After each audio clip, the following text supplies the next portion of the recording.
Hi fans, thanks for clicking on the dreaded D-Rose report. Got two reports here. It's going to be quick, fairly quick. Hey, Paige may be facing the Diva champion Nikki Bella at Elimination Chamber. She's technically still the #1 contender. And as noted for you gamers, 2016 video game, the WWE game, will be released October of this year. IGN notes that it's going to be released domestically in October 27th and the 30th internationally. Chris Jericho announced on Twitter that his Nothing to Report web series with Comedy Central has surpassed 1 million views. Did it without me. He must know a million other people. I didn't even know it was on. Anyway, NXT champion Kevin Owens tweeted the following after his upcoming match is coming up with John Cena at the Elimination Chamber. He says, "I never let people tell me what I can and can't do and never will.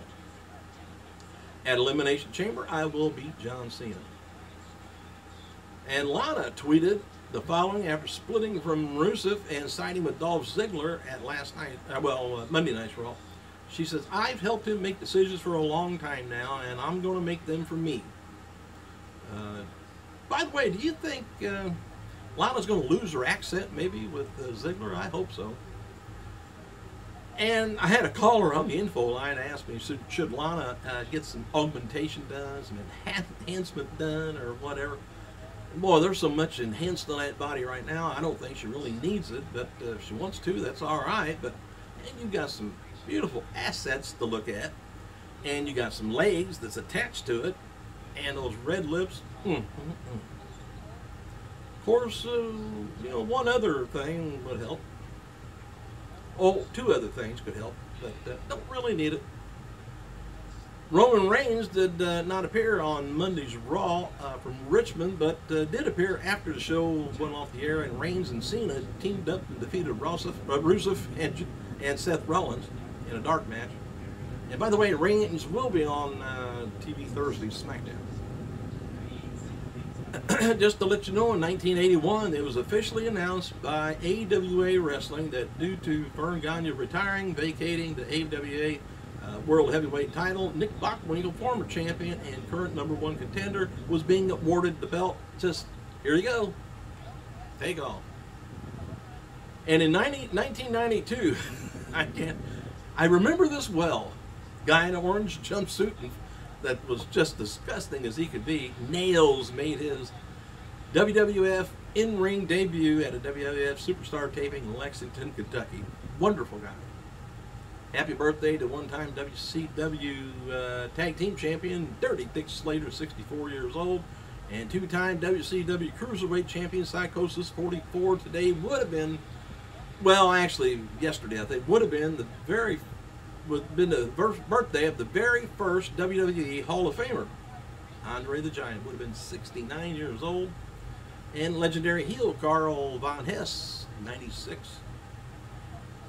Also, just to make this out to you guys and let you remember where you were when you heard this, in 2011, Wrestling World Hall of Famer, WWF, WCW, AWA, and USWA champion Randy Macho Man Savage at the mere age of 58 years old. Savage retired in 2005 from after several appearances for Harley Race's WLW Wrestling League, and Savage died from suffering a heart attack at the wheel of his Jeep. I think he hit a tree, if I remember right. It was later discovered that he had advanced coronary artery disease. And I'm not sure, I think maybe Ultimate Warrior might have had the same thing. I don't remember them coming up with the definite, cause of death. But, or we don't know where he's buried at either.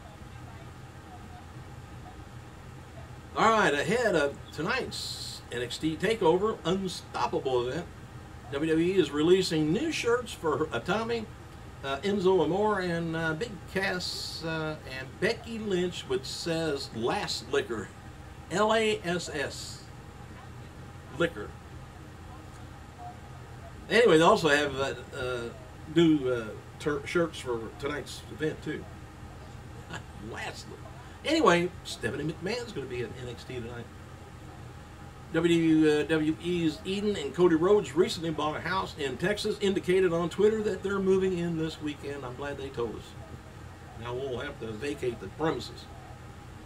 And The Rock appeared on NBC's Today Show this morning to promote San Andreas, and said his goal with the movie was to refine natural disaster films.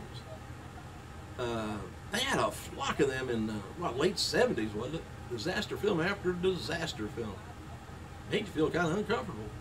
Anyway, Rock also talked about his character, who has an issue with his wife and daughter crying in the movie, and said it was easy to cry because he understood what it's like being a divorced father. So he put himself in the mindset of never seeing his own daughter again. I'm starting to get choked up myself. And for what it's worth, Randy Orton did not work this weekend's Raw or SmackDown, but so far Orton's being advertised for the weekend's WWE live events in New York and Monday's Raw in Long Island. Goldust is still out recovering from his shoulder surgery, working out with actor Gregor Clange. Anyway, this week, he's the guy that plays Mountain on Game of Thrones. Never have watched that either. And The Rock officially has cemented his legacy at the world-famous TLC Chinese restaurant in Hollywood, which I thought was Grauman's Chinese Theater, but maybe somebody else has bought it, or maybe that's a second Chinese theater. But anyway, it's called TLC. Noted earlier this week that MMA and WWE source Front Row Brian that WWE Hall of Famer Tammy Lynn may have signed a deal to do pornographic movies with Vivid Adult Entertainment Company. TMZ reports that Sonny is close to signing a monster porn contract worth big bucks. Should be getting big bucks too. Anyway, Vivid apparently told TMZ that the two sides have spoken several times, and a six-figure offer is on the table for a deal that would be one big thing is that there would be more than one film for her to do.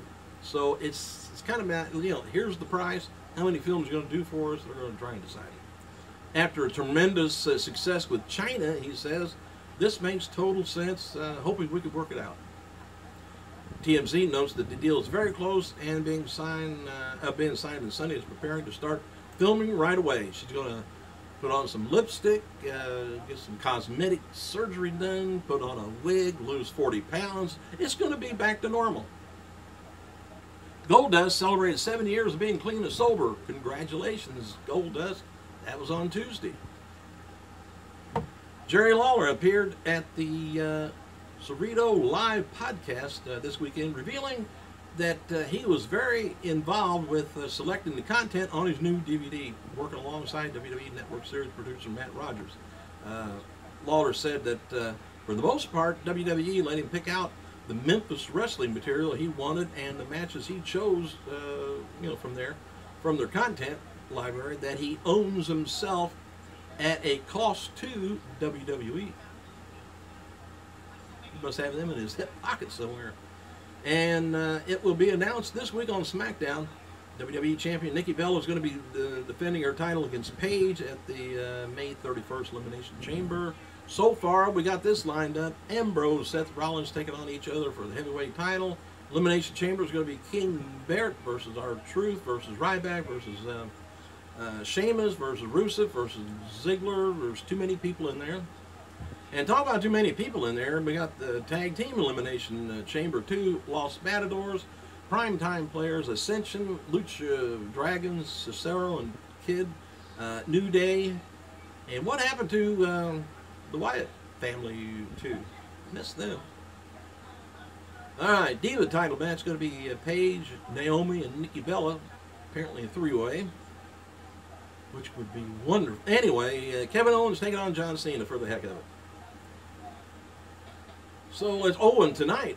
The Unstoppable card is NXT title match. Sami Zayn taking on Kevin Owens. Women's title, Becky Lynch taking on Sasha Banks.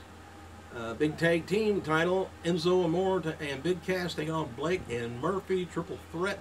Number one contenders match, Tommy, Baylor, and Breeze. Byron Corbin taking on Rhino. Emma and Dana Brooke taking on Bailey and Charlotte. Thanks for clicking, you guys. I gotta go.